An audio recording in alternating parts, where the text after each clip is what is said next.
जय श्री कृष्ण, जय श्री राम। आइए रामायण की आगे की कथाएं सुनते हैं। लंका का राजा रावण महान ऋषि विश्रवा और पत्नी कैकसी का पुत्र था। कैकसी राक्षस कुल की राजकुमारी थी। विभीषण, कुंभकर्ण और अहिरावण रावण के भाई थे। उसका कुबेर नामक एक सौतेला भाई भी था।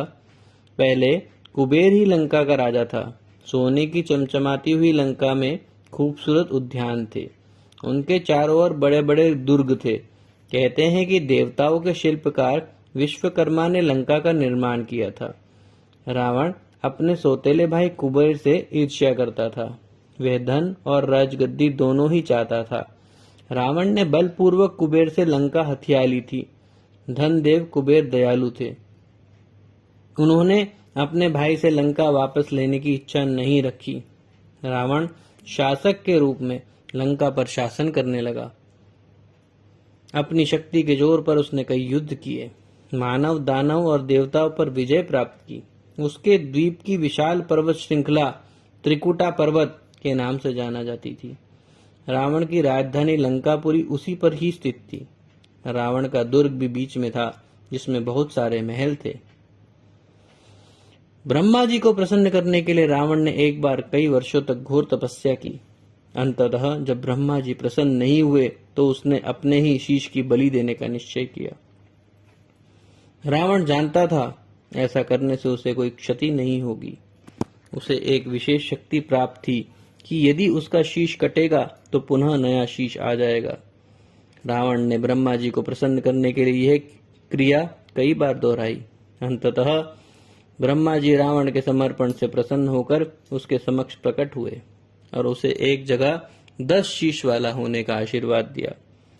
रावण संपूर्ण जगत में सबसे बलवान और शक्तिशाली राजा बन गया। अत्याचारी होने के साथ साथ रावण विद्वान और महान ज्ञानी ब्राह्मण था। उसके पिता एक ऋषि थे तथा माता राक्षस वंश की राजकुमारी थी। रावण को दोनों का आशीर्वाद प्राप्त था। उसके 10 शीश 6 शास्त्र और 4 वेदों के ज्ञाता होने के प्रतीक के रूप में थे। अपनी शक्ति से मानव, दानव और देवता पर विजय प्राप्त कर रावण और भी घमंडी हो गया। उसने घोर तपस्या करके ब्रह्मा को प्रसन्न कर वर प्राप्त कर लिया था। उसे वरदान था कि रावण किसी देव, दानव या गंधर्व द्वारा नहीं मारा जा सकता। वह अजय हो चुका था। परिणाम स्वरूप अभिमानी रावण ने देवताओं के साथ दुर्व्यवहार करना प्रारंभ कर दिया। उसके अत्याचारों से देवता बेहद परेशान हो गए। अपनी रक्षा हेतु सभी देवतागण ब्रह्मा जी के पास गए। ब्रह्मा जी ने कहा कि इस संबंध में केवल विष्णु भगवान ही उनकी सहायता कर सकते हैं, इसलिए उन्हीं से जाकर सहायता मांगनी चाहिए। परेशान देवतागण वैकुंठ गए। उन्होंने भगवान विष्णु से अनुरोध किया कि वह रावण से उनकी रक्षा करें। विष्णु भगवान सहायता करने के लिए तैयार हो गए। उन्होंने देवताओं से कहा कि राजा दशरथ के 4 पुत्रों में सबसे बड़े पुत्र के रूप में वह जन्म लेंगे और रावण को पराजित करेंगे।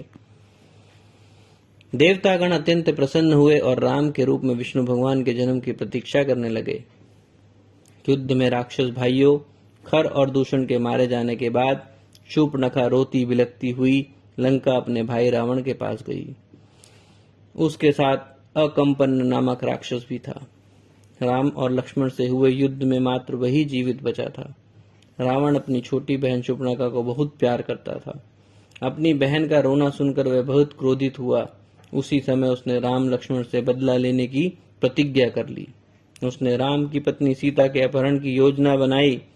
रावण के गलत इरादों को जानकर उसके भाई विभीषण ने उसे समझाने की बहुत कोशिश की। उसने समझाया कि ऐसा करना धर्म के विरुद्ध होगा, पर उसने ना सुनी। उसने राक्षस मारीच के साथ मिलकर अपनी योजना पूरी करने की ठानी। बोलिए जय श्री राम।